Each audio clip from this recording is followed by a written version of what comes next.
Hello everyone, I'm Diana, a sophomore majoring in psychology at Columbia University, and welcome back to Cozy English. Podcast your quiet corner to listen, learn, and grow together.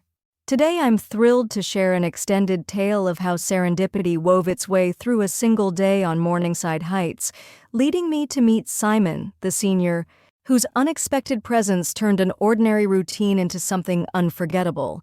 From dawn's first light through lectures, club duties, global fairs, lab explorations, marathon study sessions, and a spirited mixer, you'll see how a simple greeting can blossom into connection. So grab your favorite drink, settle in, and let's dive deep into my day. If you're curious about what happens next, make sure to subscribe and hit the like button to stay tuned. Chapter 1, Before Sunrise, Destiny on the North Lawn. It's 5:50 a.m. when my phone gently plays Chopin's Prelude No. 4. I groan but force myself out of bed in Hamilton Hall. My gray Columbia sweatshirt is waiting on the chair, and my white headphones hang around my neck. Today's plan, a 3-mile jog around the North Lawn before my 8 a.m. cognitive psychology lecture in Schermerhorn Hall. By 6:10 a.m., and I'm at the edge of the grass. I press play on a soft acoustic playlist, Ed Sheeran's gentle guitar, Norah Jones's velvety voice, and start my warm-up stretches. The mist swirls around Alma Mater's bronze statue as I set off, each footstep light against the dew-touched turf. The sky is just beginning to pale, and the campus is silent except for my breathing and the faint rumble of the one train underground. Around mile 1, I slow to a walk for water. I stop at a bench, legs aching pleasantly when I glance up and see him. He's tall, lean, and wearing the Psychology Club t-shirt I recognized from last semester. His headphones are the same model as mine, and his dark hair tumbles over his forehead in an effortless, slightly messy way. He smiles. "Morning run?" he asks, voice warm. I feel my cheeks flush. "Yeah, good morning. You run this route every day?" He nods. "I do. Helps me clear my head before classes." I'm Simon, by the way. He holds out his hand, and I introduce myself, Diana. As we talk, I learn he's a senior majoring in behavioral neuroscience, planning to graduate next spring. He asks about my studies, and I explain my fascination with memory and attention. We discover we have Prof. Morales together this morning. Encouraged, I invite him to join my next lap, but he shakes his head. "I've got to be at Schermerhorn by 7:45. I'll see you in class, though?" "Definitely," I say, smiling as he jogs off. My heart pounds for more reasons than cardio. I finish my run with new energy, circle back past Butler Library, and head home to shower and change into jeans and a neat blouse. My heart still races as I lock my door and head out into the morning bustle. Chapter 2. Side by side through class, club duties, and growing curiosity. By the time I burst through Schermerhorn Hall's doors at 7:58 a.m., my legs still tingle from the morning run, and my mind replays our first sunrise conversation. The marble floors gleam as I wind my way to room 115. Simon is there already, seated near the front, poring over a thick psychology text. When he looks up and our eyes meet, my heart does a little flip, and I'm suddenly hyper-aware of the seat right beside him. I slide into that spot, careful not to bump his elbow, and set down my tote. My notebook, memory, and attention scrawled in pink pen opens to a blank page. We share a quick smile. The familiarity is thrilling when it's only been a few hours since Diana. Nice to meet you. 8 a.m. On the dot, Professor Morales greets us. "Good morning, Lions," and the lecture begins. Today's focus, semantic encoding and context-dependent memory, why we recall information better in the place we learned it. She asks for a volunteer example. Simon raises his hand. He recounts studying for organic chemistry in Butler Library and acing the test when he returned there. The class laughs, and I find myself impressed not just by his confidence, but by how his example mirrors our planned return later today. 10 minutes later, she introduces the misinformation paradigm, how post-event information can warp eyewitness recollection. She shows slides of classic experiments and then invites us into the interactive segment. "Pair up," she commands. I turn to Simon, our shoulders brush. My pulse quickens. He reads the word list: river, guitar, coffee, empathy, banana, breeze, painting, laughter, mountain, window in that smooth baritone. As I scribble my recall, I feel his subtle presence beside me, one flash of his wristwatch marking time shared with mine. When we compare, I show him my bandana error. He grins and leans close enough I can catch the faint scent of his cologne. "Next time, banana," he teases. My laughter bubbles out, and I realize I can't remember another person's presence ever making me feel both so calm and so alive. After the exercise, I notice my phone buzz with the club meeting reminder, 10 a.m. Psychology Club exec meeting, Butler Room 420. Simon glances at my screen. I see the same blinking notification on his. We exchange a look that says, "We'll do this together." When the lecture concludes at 9:15 a.m., we gather our things. I close my notebook. Simon picks up his tablet. Outside the hall, he waits for me. "Need directions to Butler?" he asks, voice gentle. I laugh. "Actually, I do. I've never reserved room 420 before." He offers his arm chivalry, and friendship rolled into one gesture, and we walk together, passing banners for the psychology department. Colloquium and students hurrying to their next class.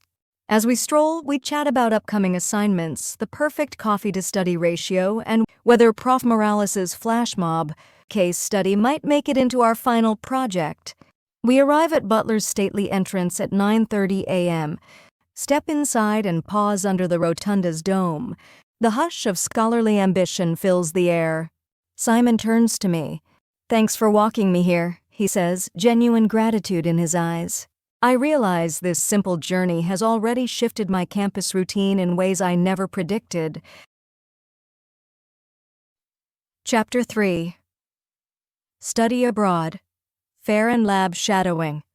Bonding over Big Dreams. The grand columns of Low Library's rotunda beckon at 12:30 p.m., sunlight pouring through its glass ceiling. Simon and I meet again, each armed with a bright map and enthusiastic smiles. The Study Abroad Fair pulses around us, booths draped in flags of every color, students clutching brochures, advisors ready to guide us toward global adventures. We pause at the Buenos Aires table. Mariana, the program advisor, greets us like old friends. She outlines the partnership with Universidad de Buenos Aires' Social Cognition Lab. I lean in, breath-catching cross-cultural research in a city that pulses with life. How could I resist? Simon watches my face, nods. "You'd be perfect there." My chest tightens in happy anticipation. Moving on, we reach the LSE booth. A replica red phone booth and suites are laid out. Simon picks up a Union Jack pen, twirls it playfully, and says, "We should try their short course next month." I grin. "Only if you promise to attend with me." He winks. "Deal." At Kyoto University, we taste matcha cookies and are guided through a brief mindfulness exercise by a doctoral student. We close our eyes, breathe in 4 counts, out 6. When I open mine, I see Simon's peaceful expression. The world feels quiet, safe, and I wish that moment never ends. By 1:25 p.m., our tote bulges with glossy brochures, a Columbia mug brimming with McGill chocolates, and 2 piping hot empanadas wrapped in foil. Simon breaks his open, offers me half. "Fuel for the lab?" he asks. I nod, savoring the warm, flaky pastry. At 2:45 p.m., Schermerhorn Hall's 3rd floor becomes our next arena, the Social Cognition Lab. The sterile, humming environment greets us eye tracker stations, EEG caps, soundproof booths. Dr. Park welcomes us with a delighted smile. "Glad you could both shadow today." She hands us clipboards and points to the calibration station. Simon stands by as I adjust the eye tracker glasses on a volunteer. He notices the slight misalignment, reaches out, and gently nudges them into place. Our hands brush. The volunteer laughs. Simon's eyes dart to mine in silent apology, and I'm not upset at all. We move on to EEG setup. I fumble with the conductive gel. Simon leans over and steadies my fingers. Here, he whispers. Let me show you. He guides my hand. Our faces close. I feel a spark of electricity more vivid than any brainwave we could record. Next, we administer pre-experiment questionnaires, trust scales, group identity items. We speak in measured tones, ensuring clarity. The lab hums around us, but our focus is on each other, on seamless teamwork. By 4:15 p.m., Dr. Park steps forward. You two were outstanding, officially joining as RAs next week. Simon and I grin, exchanging a triumphant glance.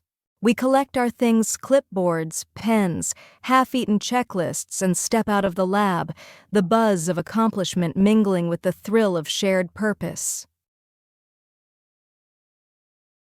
Chapter 4. Butler Library Study, Social Mixer, and a New Beginning. By 4:30 p.m., Butler Library's third-floor corner glows in the late afternoon sun. Shelves tower overhead. The hush is punctuated only by pages turning and quiet whispers.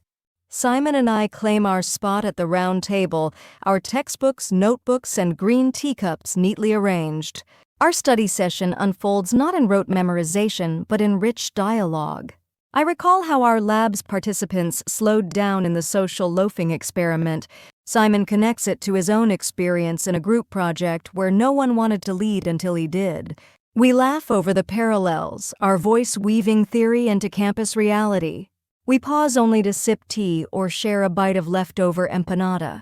When I stumble over the definition of diffusion of responsibility, Simon gently clarifies, remember, that's when no single person steps up because everyone thinks someone else will. His clear explanation clicks in my mind. I reach over and squeeze his hand in gratitude, our hands lingering a moment too long. At 6:15 p.m., the Psychology Club's social mixer lights up Earl Hall.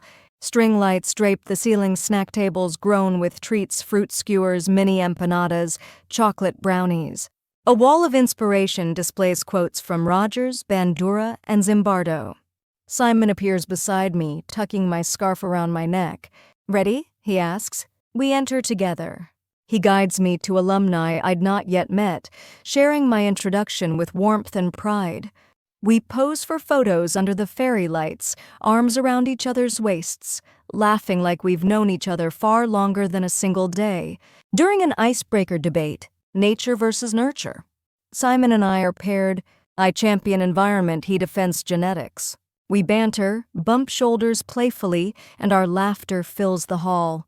At one point, he winks across the crowd, and my heart does another joyful flip. As the mixer winds down at 8 p.m., clusters of students linger, deep in conversation about research ethics, grad school prospects, and late-night pizza strategies.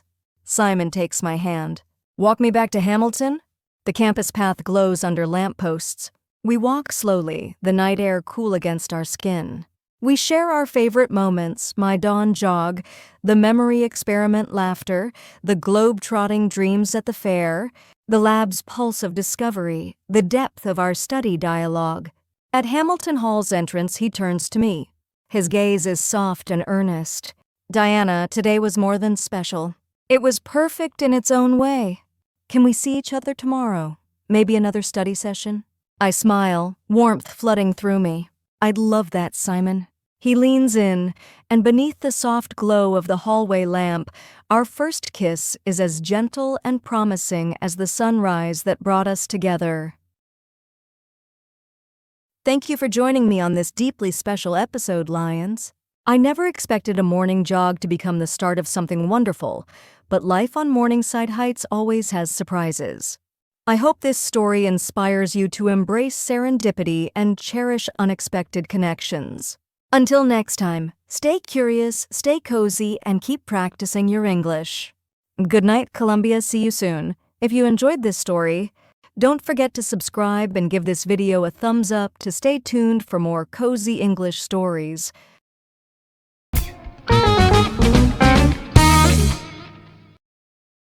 All right, let's wrap up with some real-world English you can actually use, especially if you're in a talking stage, just like me in today's story. First up, talking to someone. That's what we say when you're not officially dating, but things are getting kind of flirty.